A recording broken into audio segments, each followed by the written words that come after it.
In the morning when I rise, give me Jesus. Good morning. We've been talking about blind Bartimaeus.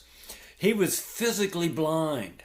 Well, my question to you is, are you blind? Jesus gave Bartimaeus his sight, and he wants you to see too. Oh, you may be physically blind. He wants to heal you in that way. But even if you're not, you may be spiritually blind, and he wants to give you spiritual sight too. To make this clear, I want to go to 2 Peter in the first chapter. You've probably heard the sermon that says things like, I'm going to read in verses 5. I'm going to focus on verse 9 though. In 5 it says, apply all diligence in your faith, supply moral excellence. And then it says, supply knowledge and self-control and perseverance. Apply godliness and brotherly kindness and love. And then it says this in verse 8. If these qualities are yours and are increasing, they render you neither useless nor unfruitful. Well, you don't want to be useless or unfruitful in your faith. And so the preacher will tell you, and so you better crank up more self-control. You better crank up more godliness, more moral self-control, more moral excellence. Well, that's not what Peter said. Peter said in verse 9, he who lacks these qualities, oh, if that's you, they need to be increasing, it says. The preacher will tell you, you need to try harder, but that's not what Peter said. Peter said if they're lacking, then you are blind or short-sighted, having forgotten your purification from your former sins.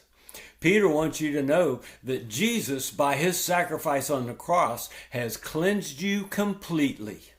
And when you see that, then you're not blind anymore. You walk. You can't help it, but that your moral excellence would increase. You can't help it, but the love of God would flow through you. Don't be blind. Want to see the truth of your righteousness and holiness because of the sacrifice of Jesus for you. Well, today we start chapter 19, and I'm going to read the first 5 verses. They're about a little guy. And I say little because he was. And he wanted to see Jesus, so he had to climb a tree. Chapter 19 of Luke, verse 1. He entered Jericho, that's Jesus, and he was passing through. And there was a man called by the name of Zacchaeus. And he was a chief tax collector, and he was rich. Well, Zacchaeus was trying to see who Jesus was, and he was unable to because of the crowd, for he was small in stature. He was short. And so he ran on ahead and he climbed into a sycamore tree in order to see Jesus, for he was about to pass through that way. Well, when Jesus came to the place where Zacchaeus was in that sycamore tree, he looked up and he said to Zacchaeus, Zacchaeus, hurry, come down. For today I must stay at your house. So, here's what today is all about. God sees you. Do you want to see Jesus? If you want to see Jesus, see what he did on the cross to set you free so that you won't be blind.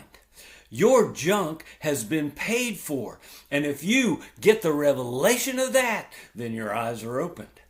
And if you look for Jesus, if you want to see Jesus, here's the reality. He sees you.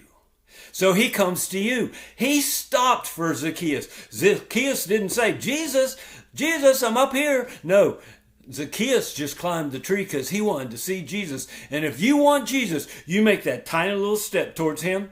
Oh my goodness, he stops everything and looks up at you because he wants you even more than you want him. And so you give him the slight indication that you want to be in fellowship with him, and he absolutely stops everything, calls your name because he knows your name, and he encourages you to come down so he can come to your house so that you guys can fellowship together. Now that's the gospel. Take a step towards Jesus. God bless you as you take a step towards Jesus, and he stops everything, puts his arm around you, and says, we are going to enjoy the day together today. I look forward to being with you again tomorrow. We'll see what happens at Zacchaeus' house when Jesus goes with him. I'll see you then. Give me Jesus.